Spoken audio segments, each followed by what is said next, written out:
Je cherche à comprendre la cause des injustices sociales. J'essaye de voir s'il n'y a pas une cause principale pour toutes les injustices sociales.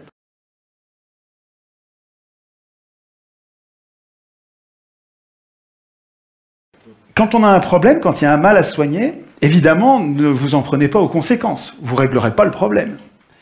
Ne vous en prenez même pas aux causes. Elles sont multiples, tout est multifactoriel. C'est pas ça. Il vaut mieux chercher parmi toutes les causes. La cause, s'il y en a une, au moins une des causes déterminantes, c'est-à-dire celle qui détermine les autres causes. Donc je pars des conséquences, les injustices sociales, j'essaye de comprendre d'où elles viennent. Il me semble qu'elles viennent de l'absence de contrôle des pouvoirs qui produisent une impuissance populaire. Et je pense que s'il y a des injustices sociales, c'est parce que les gens bien, les gens normaux, n'ont pas le pouvoir de résister. Tous ces gens qui résistent et que je connais, tous ces militants, ils résistent, ils passent toute leur vie à se bagarrer, ils ne changent rien. Comment ça se fait?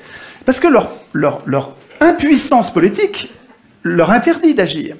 Mais d'où elle vient cette impuissance politique? Pour ce que j'en analyse, je pense que cette impuissance politique vient de la Constitution.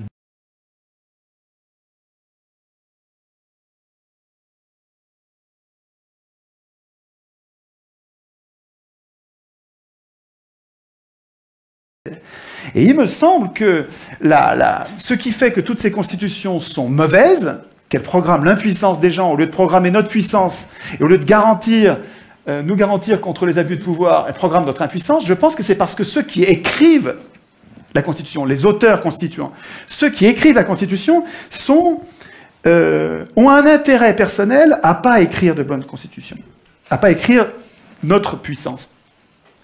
Et ils sont jugés partis, ce sont des professionnels de la politique.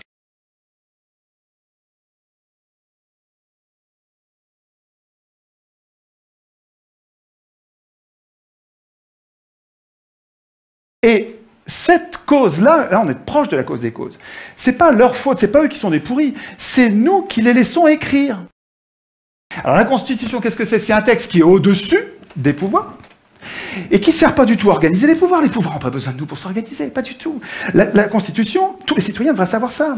La Constitution, ça sert à affaiblir les pouvoirs. Ça sert à inquiéter les pouvoirs, pour nous protéger, nous. Nous protéger, nous, contre les abus de pouvoir. Mais attendez, si les représentants doivent craindre la Constitution, mais il ne faut pas qu'ils l'écrivent eux-mêmes. Ben sinon, s'ils l'écrivent eux-mêmes, ils vont programmer leur puissance et notre impuissance. C'est-à-dire que quand on accepte d'appeler ça démocratie, on n'arrive même pas à formuler la solution. On a besoin de la démocratie, mais on n'arrive pas à le dire, puisque le mot est pris par son contraire. C'est génial d'avoir inversé les mots, c'est du Big Brother, absolument. Hein. C'était pas bien au début, en 1789, quand ça a commencé il y a 200 ans, et puis ça s'est pas dégradé, c'est pas du tout ça.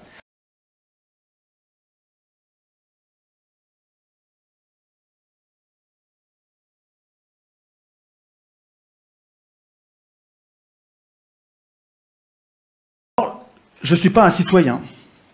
Un citoyen, c'est autonome. Ça vote, il vote lui-même ses lois. Moi, je suis un simple électeur. C'est-à-dire, je suis hétéronome. Je subis la loi écrite par quelqu'un d'autre.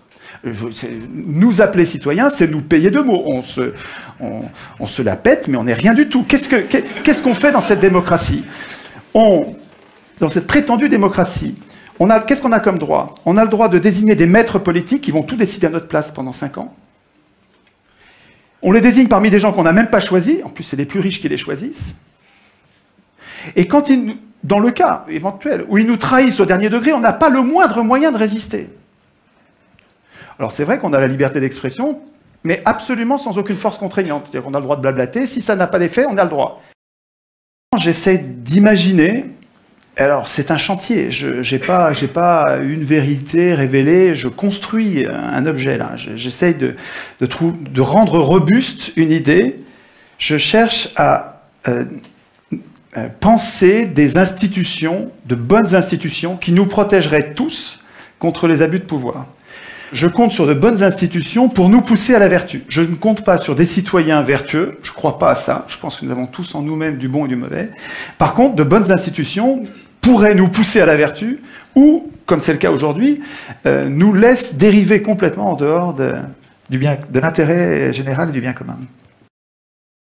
Pendant 200 ans de tirage au sort à Athènes, où il y avait des riches et des pauvres. Ok, je sais qu'ils avaient mis de côté les esclaves, je sais qu'ils mettaient de côté les femmes. Je ne vous parle pas de ça, je vous parle des citoyens. Les citoyens de l'époque, il y avait des riches et des pauvres. Pendant 200 ans de tirage au sort, c'est des pauvres qui ont dirigé toujours. Toujours. Et puis pendant 200 ans de gouvernement représentatif, parce que c'est comme ça que ça s'appelle notre régime, ça ne s'appelle pas une démocratie, ça s'appelle un gouvernement prétendument représentatif. Et dans ce régime-là, pendant 200 ans, c'est toujours les riches qui dirigent. Toujours.